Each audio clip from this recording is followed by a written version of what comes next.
Last week, I was standing inside of one of the largest private residences in all of Florida. Not a house, not a mansion, an estate, full-fledged estate. There was a guard at the gate, working on site 24/7, multiple staff members who live there on the property taking care of it. There's grounds that looked more like a private resort than a home. There was a full-fledged ballroom overlooking a man-made lake. And at the end of the night, no exaggeration, there was a private fireworks show. And when I was standing there, glass in my hand, drinking a Moscow Mule, surrounded by people who, by any definition, had already won the game, I felt completely out of place. I grew up in a trailer, so being there was surreal, uncomfortable, almost disorienting to some degree. But the thing that stopped me cold, it wasn't the opulence, it wasn't the money, it was what I realized on the drive home with my wife. And that realization fundamentally changed how I think about wealth, success, legacy. We'll come back to that story in just a minute. But before we go any further, I want to tell you why this podcast exists and why you might want to continue listening. Welcome to The Sage Investor. My name is Brian Spear, and this podcast exists because after thousands of conversations with investors, people who have already achieved what most of society calls quote unquote success, I kept hearing the same quiet, unnerving tension. Sometimes it was spoken overtly, but most of the time it just lived beneath the surface.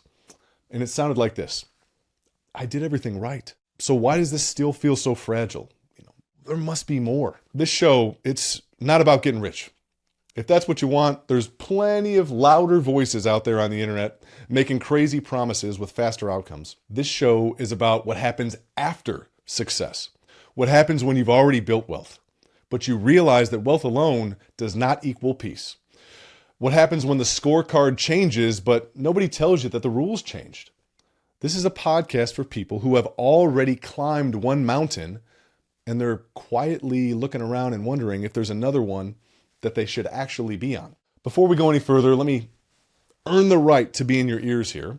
I'm not a theorist. I'm not a YouTube investor. I am a product of the American dream. I grew up in a trailer, literally. No family money, no silver spoon, no financial blueprint handed to me.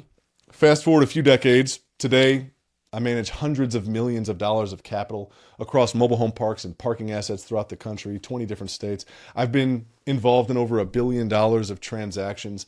I manage capital on behalf of more than 1,000 different investors out there. I've been fortunate to receive all sorts of crazy accolades over time and built a pretty healthy amount of wealth well before I turned 40 years old from nothing. Again, it wasn't overnight, right? It wasn't without scars, wasn't without failure, failed over and over and over again. Persisted through all of it, got to the other side. I've had deals go sideways. I've had markets turn. I've had plenty of sleepless nights, moments where one bad decision could have changed everything along the way. But, the part that really does matter most is that I've had thousands and thousands of conversations with people that are just like you. People with fragile income streams. People that are bleeding money to taxes every single year. People terrified of having no margin for error. People that are successful on paper, but they're unsettled inside. And over time, patterns emerge, very clear patterns in all these different folks. If you're listening to this, there's a strong chance that you've already, quote unquote, made it in the eyes of society. You've built some wealth. Congratulations. You've worked hard. Kudos. You've sacrificed. So have I. And yet, your income still feels fragile. One bad deal could undo decades of effort. Taxes feel like punishment for progress. The more that you make, the more exposed that you feel. And deep down, maybe late at night, maybe on long walks, maybe driving alone, there's a question you don't always say out loud. What was this all for? There's got to be more than this. I've heard this from doctors making seven figures, entrepreneurs who sold companies for massive amounts, investors worth tens of millions of dollars. Different paths, same story, same anxiety. And that anxiety does not come from the lack of intelligence or effort. It comes from building wealth without a framework designed for how to preserve it. Now, let me take you back to that estate. The owner is one of fewer than 3,000 billionaires on the planet. His father built wealth many decades ago, creating and selling one of the largest healthcare businesses in the country. What started as a couple $100 million after his exit compounded over decades into something truly extraordinary. And before dinner, the son got up to speak. My wife and I were curious, right? Maybe even a little bit apprehensive, interested to hear what they had to say. And we wondered, what are these people really like, right? Is their ego on steroids? Is this what extreme wealth does to people? Instead, what we heard was something entirely different. We didn't talk about kind of the opulence in which we were all sitting. He spoke about family, spoke about responsibility, spoke about stewardship.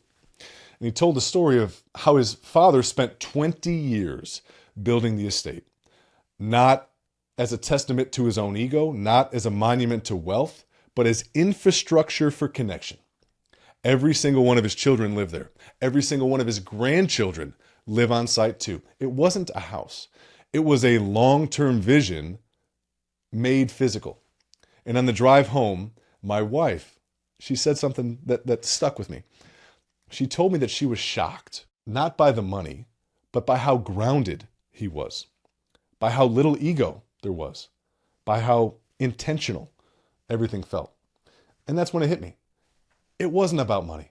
It's never about money. It was about designing a life that could outlive the person who built it, about creating a legacy. History has taught us this lesson before. You've probably heard the names of Vanderbilt and Rockefeller. The Vanderbilts are, one of the greatest fortunes in history. But within 3 generations, all of that money was gone. Bootstraps to bootstraps in 3 generations. The Rockefellers, they built wealth too. But more importantly, they built systems, they built principles, they built governance, and they built education. And their legacy still exists today. Same era, same opportunity, completely different philosophy. And that's the difference between what I call the nest egg and the golden goose. The nest egg gets protected, held close to the vest, but slowly gets depleted over time. But the golden goose, it produces year after year, decade after decade, generation after generation. Most people don't fail because they didn't make enough money. They fail because they never learned how to manage capital with intention. And that's where the concept of a sage investor comes in. A sage investor is not someone who just multiplies capital. A sage investor builds wealth with wisdom, preserves it with purpose, and passes it on with principle. And when you engage with wealth this way, something shifts. You stop chasing returns. You start designing outcomes. You don't just grow your net worth over time, you multiply meaning. And here's the critical insight. You don't need to be a billionaire to think like one, but you do need a framework that was designed for longevity, not speculation. Over the past decade, through thousands of conversations, we studied what actually breaks wealthy families. Fragile income streams, tax erosion, no margin for error, no succession plan, no shared philosophy. So we built a framework.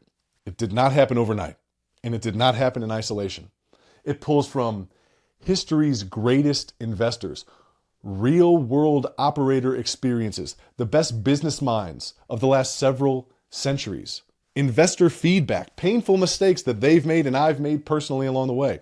And it starts with one foundational idea: safe, predictable, durable cash flow over very long periods of time is what wins. Not hype, not speculation, not gambling with money that you can't afford to lose. We're going to unpack this in a framework together. Slowly, deliberately, honestly, we'll circle back to it over and over and over again. And this podcast, it's not about telling you what to do. It's about walking this path together. You're not late. You're not broken. You're not behind. You're curious. You're eager to ask better questions. Rightfully so.